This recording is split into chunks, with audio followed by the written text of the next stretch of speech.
Well, what's going on, guys? And thanks for joining me today as I'm going to share with you 4 bushcraft tools that I wish that I had discovered earlier. And I figured if I've missed out on these tools up till now, maybe you have too. Now, our first tool comes in this little fire tin. You may be looking at this and going, what in the world is that? Guys, it could not be easier to start a fire than with this Uber-Leben Tinder Wick Bellow Kit. I was just surfing around the internet and stumbled across this thing, and it looked very intriguing, and guys, I can't put it down. I've been using it non-stop since I got it. It's a 13-inch long by 6mm Caro Dry, I don't know what that is, Caro Dry paraffin wax-infused hemp rope. That's what it is. It's waterproof. You just tuff the end, and then you can throw sparks on it and it lights up very easily. So easily. If you have trouble and you want to kind of get better at throwing sparks, or you just need to get your fire going quickly and you're tired of those one and done fire starters, you use it once and then it's gone and burned up, this is reusable, operates basically like a match, so you can get it started and then move it around and put it underneath your tinder and get it going, and then you could start your camp stove if you wanted to, or do whatever you need to. Move the little aluminum bellow tube up over it, snuffs it out immediately.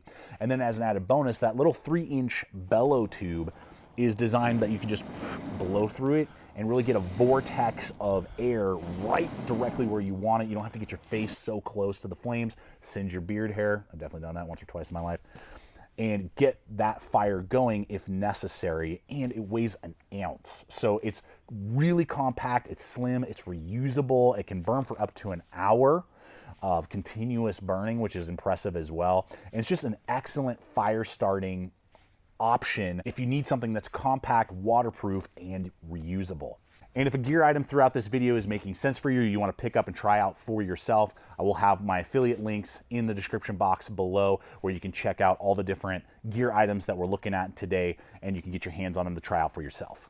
Now, I discovered this next tool through my buddy Aaron from Hotenera Outdoors, and I'm so glad I did. This is the Council Tool Woodscraft Pack Axe. Now, I have plenty of good quality hatchets in rotation, but there are a few things that really set this tool apart. First is that these have been made since 1886 right here in America, whereas most other hatchets of similar quality are going to be made over in Scandinavia. Second is the head. This is a 2-pound head on this particular version, and it's made out of 5160 steel and has been heat treated at both ends for extra strength, whereas a lot of other hatchets and axes are going to be drop forged out of some basic high carbon. I love how you can actually see the heat treat lines in the tool. Third is the edge itself. I don't know about you, I'm so tired of getting hatchets that are dull as butter knives, and then I have to do a bunch of elbow grease to get them actually functional to do finer woodworking. This comes out of the box insanely sharp.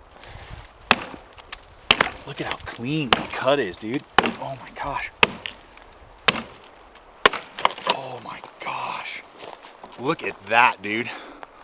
That is smooth as butter.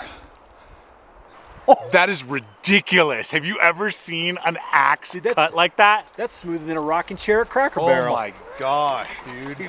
There's actually a warning on it, and in the description, this tool is extremely sharp with its flat grind. Fourth is the back spine. This entire spine has been 90'd to a very sharp angle, so it is a monster spark thrower off of your ferrule rod. And with this 19-inch handle and just over 3 pounds of total weight, this tool is packable, so if I want to go out in the woods, I can do woodscraft. It's also very capable around the home and is just an excellent tool, and I've loved using it and can do woodscraft in a way very few other hatchets and axes that I've had in the past can do. And finally, value. You might be thinking to yourself, okay, how much is that, like $300-400?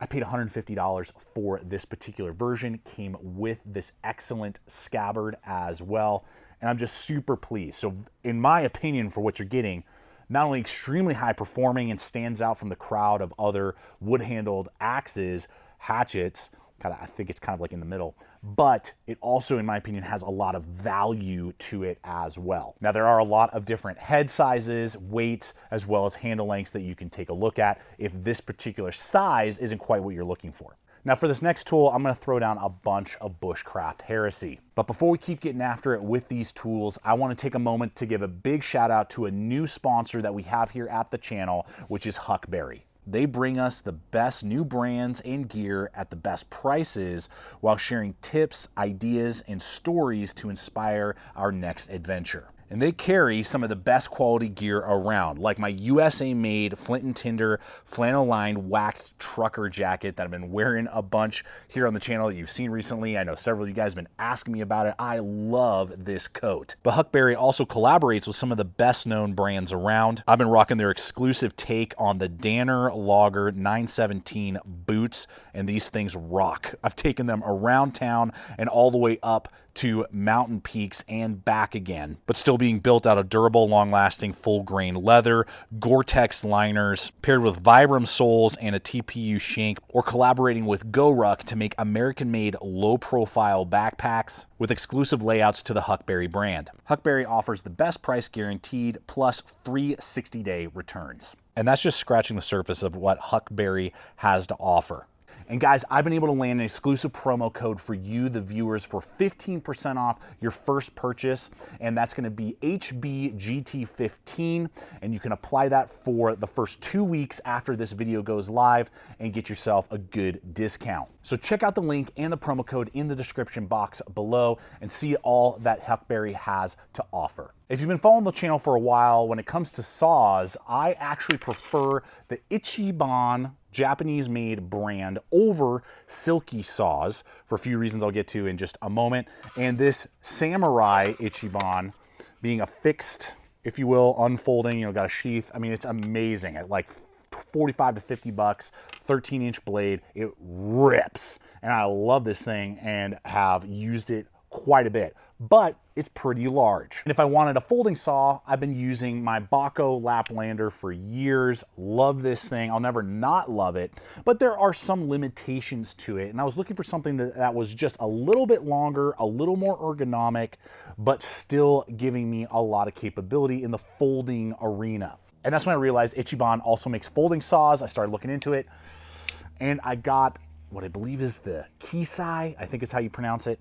Kisai 9.5-inch folding saw, and this thing, oh man, the ergonomics are amazing. It's lightweight and it rips as well, giving you 9.5 inches versus like 7 like the Bajo often does, and just a little bit more ergonomic and just a little more capable for the gross motor skill cutting that you may need to do. Now, if you still need to do kind of finer notching and things like that, the Baco will be a little bit better than the Ichiban. This is for mainly wood processing and breaking down wood to get it ready for a fire or a shelter. But wow, I paid $25 for this, guys. So it is cheaper currently than the Baco, made in Japan, 9.5 inches. I mean, it's crazy good. But for some of you, you're tried and true silky fans. That's awesome. I've owned several silky saws over the years, and I'll be honest, I've broken every single one of them. Even on our most recent backpacking trip, one of my buddies brought their silky with them. By the end of the trip, it had broken into 3 pieces, and my Baco and Ichibans were still kicking. And I have yet to break multiple versions of Ichiban saws and Bacos over the years, whereas I have with my silkies. And I believe it really comes down to the heat treat. Silky saws tend to be a harder heat treat so that their teeth will, on average, last a little bit longer before they dull out, but in turn are not as flexible and maybe, if you want to call it, a little less idiot-proof, more premium, if you will, whereas Ichibans and Bacos have that lower heat treat, so the blades are more flexible, less prone to snapping, and in my opinion, based off my experience, more reliable, so I gravitate to them over silky saws, but your mileage may vary.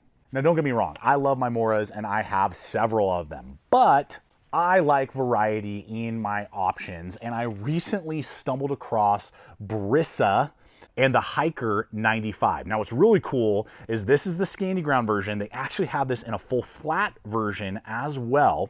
They come with really nice leather sheaths. They're gonna have a dangler as well as a low ride option, or excuse me, high ride option. Really good, nice leather sheath. I really like that. So that's really cool. It'll even survive the friction test right there. Really like that polypropylene handle, but got some extra ribbing and kind of texturing that not all Moras are going to have and other Scandi blades you may find is I really like this swedge. It's a little bit different. True bushcrafters may be like, oh, I don't, you know, and I get it, but I just kind of prefer it. It's kind of cool. I like it. I can still get up on it and, you know, put my thumb on the back spine and do my finer cuts. It's made in Finland out of 12C27 steel, which is a pretty generic, if you will, steel for these type of blades. Stupid lightweight, 3.7 ounces for the knife. I mean, that is crazy plus sheath. I mean, it's like, you don't even know it's there. I mean, it's so lightweight.